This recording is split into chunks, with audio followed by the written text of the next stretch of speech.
Reproductive system of Taenia solium or tapeworm.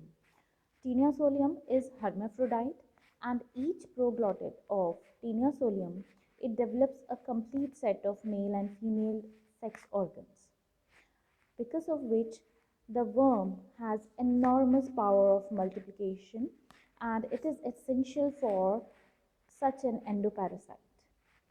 In this case, the male organs, that is the male reproductive organs, they develop earlier as compared to the female organ. Therefore, this condition is called as protentary condition. In the anterior 150 mature proglottids, only the male sex organs are functional, and while as in the rest of the proglottids, the female sex organs are also functional. There is usually a common male and female genital atrium and a common genital gonopore. The male reproductive organ or system, it consists of testis, vas efferentia, vas deferens, serous, and genital atrium. Testes, these are very small, numerous rounded structure. As you can see here, they are scattered all over the proglottid. These very small structures, these all are testes. Now, from each testis arises very fine, thin canals or ducts. These are called as vasa efferentia. Vasa efferentia is plural term and vas efferens is singular. From each of these testes arises vas efferens, and they combine to form or unite, and they form larger canals, which ultimately enters into a larger duct, which is called as vas deferens. It starts in the middle of the proglottid and it runs towards one of the lateral side. This vas deferens, it enters into a straight muscular organ which is called as serous. This serous is a copulatory organ, and it opens by male genital pore into the genital atrium. Genital atrium, as we can see here, it is a cup-shaped structure. This communicates with the outside with a common genital pore. We call it as gonopore also. It is present mostly at the middle of the lateral side of the proglottid on a projection which is called as genital papilla. This is the projection, as you can see here. This is genital papilla, which is present at the middle of the lateral border of proglottid.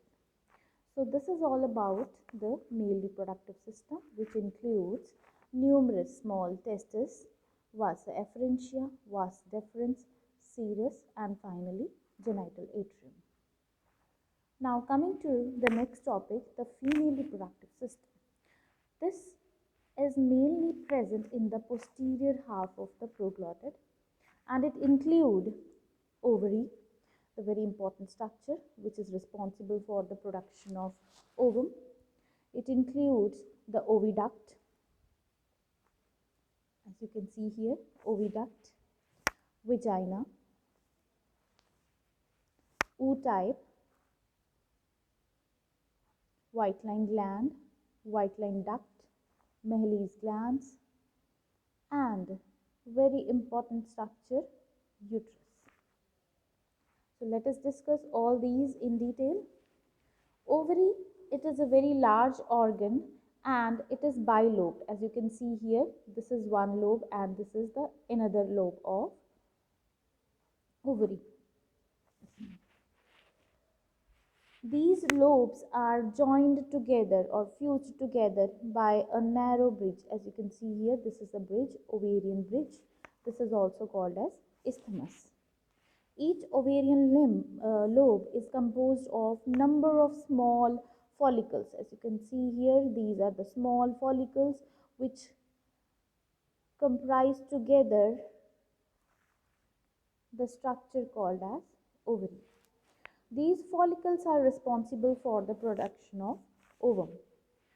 Now, from this ovary arises the oviduct. Oviduct, it arises from the center of the bridge. As you can see here, this is the ovarian bridge and this is the oviduct. This oviduct, it further extends backward and join this structure which is called as ootype. Next is the vagina. Vagina, it is a slender tube and it starts from the genital atrium. As you can see here, it starts from here and extends backward and fuses with the oviduct. Vagina, it opens into the genital atrium through female genital pore. The small opening here is the female genital pore. Further, it dilates before fusing with the oviduct and it forms the seminal receptacle. This is the seminal receptacle. Next is ootype. Now this structure, it is tube-like although it is dilated, and it in the structure opens the oviduct, uterine canal as well as the White-line duct. This ootype, it is surrounded by the Meheli's glands. These are unicellular Meheli's glands which surrounds the ootype. The secretions of these Meheli's glands are being transported directly through the openings into the ootype, and the secretions, they help or they act as the lubricant to facilitate the passage of the capsules into the uterus. Now the next very important structure is uterus. Uterus, it is a wide, straight, simple, blind, tube-like structure.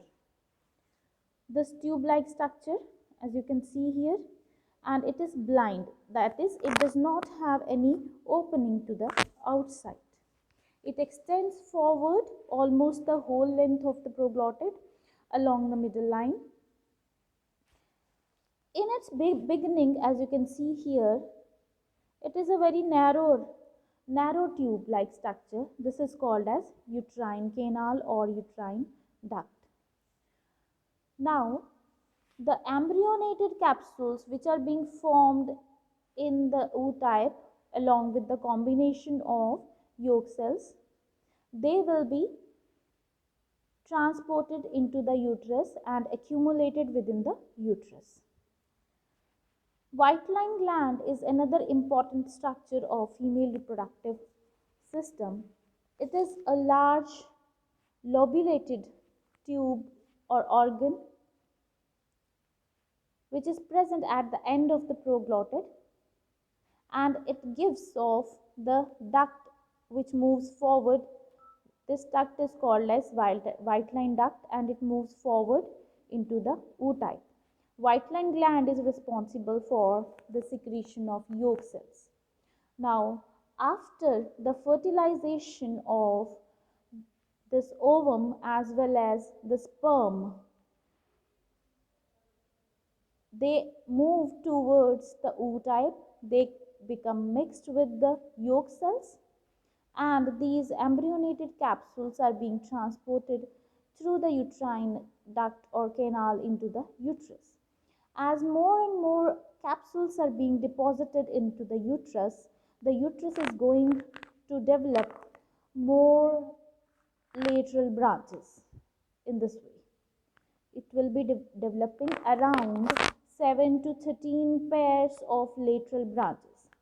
As it is developing the lateral branches, all the other structures, the reproductive structures such as these vas efferentia, vas deferens, and other structures of female reproductive system also, they become, initially they degenerate and finally they disappear, so that the gravid or ripe proglottid, they only have the uterus which occupies the whole of the proglottid in this way.